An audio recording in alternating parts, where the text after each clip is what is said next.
we watched Three Colors Blue, and then we watched Vampire's Kiss from 1989, directed by Richard Bierman. I'll double check. Yeah, dude, you make sure you double check that, my brother.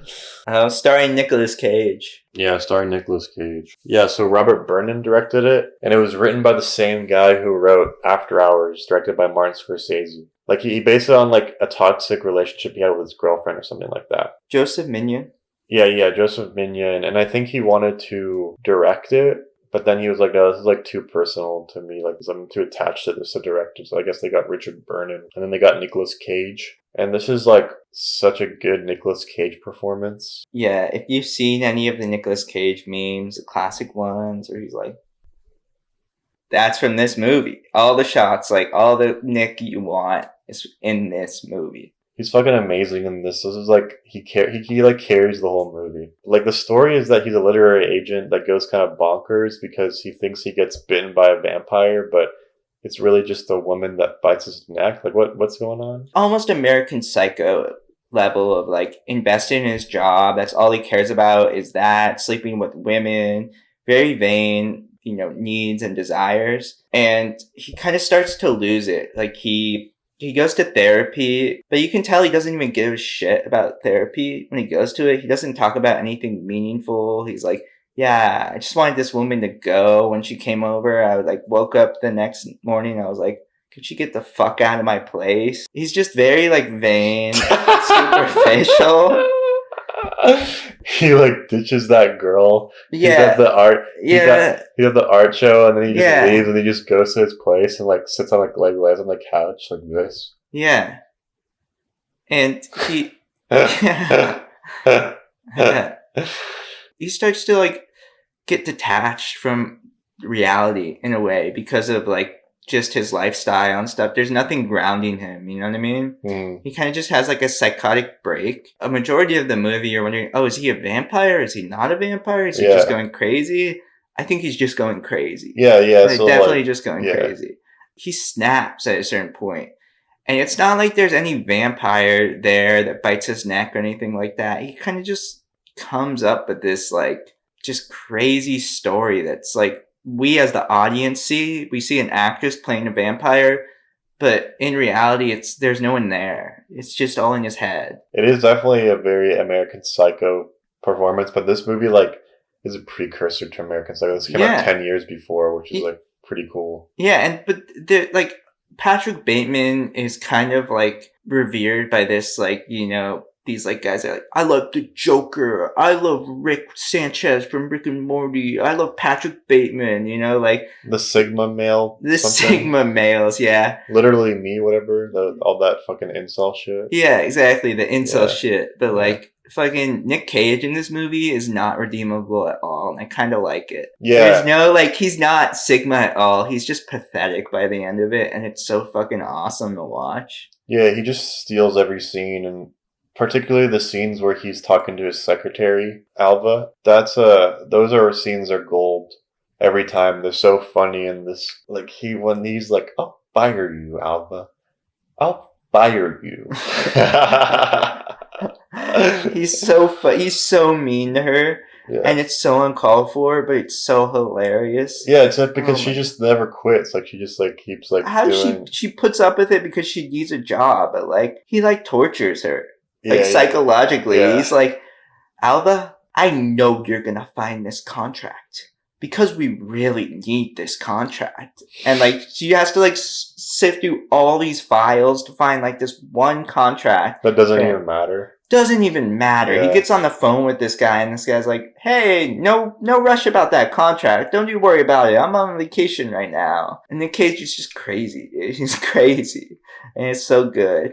Yeah, and then the classic scene with the therapist, where he's like, I never misfiled anything. Yeah. Not once, not one time. Yeah. If you file something, right, then it should be there. Yeah. She's like, well, yeah, it should be there. Oh, thank God. Yeah. Thank God. That's right. Well, I mean, you could obviously misfile it. Misfile it! Like, freaks out. Yeah. He's like, yes, I'm glad it's in there. Like, do you know where, like, he's like, wants to know where it is from his therapist? Yeah, he's asking his therapist where it is. Dude, he literally just like goes off on his therapist I because know. like he's just like paying, like he's like has money and shit, so he can just like pay for a good therapist. I'll just listen to him for like an hour, and so he can just literally say like whatever the fuck he wants to this like He woman, doesn't. you Yeah, but he know? doesn't say anything meaningful. He doesn't like take it No, seriously. He no, doesn't no, like. no. He's like talking about. No, I want to rewatch that now. Like, I actually Yeah, really want to rewatch it because yeah. it's like so funny. And It is. It's really hilarious, dude. Nick Cage is. He's amazing, dude. What a legend, right? yeah, and Nick Cage's agent, I think, was trying to get him not to do the movie because Really. he was like he thought it was like not a good role. But I mean, the movie was financially a flop. It made like 700K Mm-hmm. on like a 3 mil budge. So the girl who plays the vampire lady in the movie, played by Jennifer Beals, who you've seen other things before. I can't name off the top of my head, but he originally wanted his then girlfriend to be the vampire, who was Patricia Arquette. You Oh, know, really? yeah, Patricia Okay. Arquette from True Romance, Mm-hmm. and Jennifer Beals was saying how he was being kind of mean to her because he just wanted his girlfriend to be there, and I guess they didn't like want her or whatever, and so he was like pissed off about that. So he was being especially like mean to her. But the Nicolas Cage performance is legendary. It is. That's like And, the only thing that's really redeemable about this movie. well, here I was gonna say Jennifer Beal like played a very sexy, good vampire. Hmm. You know. But the plot is like the narrative is not very. It's not all there. It's not very good. The actual narrative that's going on. It's really just about the Nick Cage performance. It's worth seeing. It's all. But that's like why it's actually good. Is because of that. It's all in the performance that. Yeah. I think people, when it first came out, like the critical response was like pretty bad, and they're just like, yeah, Nicolas Cage is just overacting, and they didn't really look at it as a sort of a different type of artistry, you know? They just thought like he was just overacting, like he was bad, but really it was kind of just a certain type of performance, you know, rather than like a Yeah. realistic one or anything like that. Mm-hmm. I love that from Nicolas Cage, like his overacting. You don't always need some stone cold actor or some like, method actor or whatever. I want someone to be like a little bigger than life sometimes. Gina Rollins kind of vibes. I love you know? Jenna Rollins is like the most realistic actor. Yeah, but she also goes like out there. Yeah, And like I she's love amazing. that, you know? Yeah, Jenna Rollins is amazing. But also coming next month in a few weeks is the Renfield movie. And Nicolas Cage is playing Dracula in the Renfield Yeah, that's movie. right. So that's like we're getting another vampire Nicolas Cage movie, which I'm looking forward to. Yeah. Nicolas Cage is a legend. We'll just say that. He is. He has so many iconic performances, like Mhm. The Wicker Man. Yeah, we were talking so much about like all of his like iconic performances. No matter how many we talk about, we always forget some. So good, dude. He's so good. Mm-hmm. And Mandy, dude. Like, thank God for Mandy, you know? Yeah, Mandy's amazing.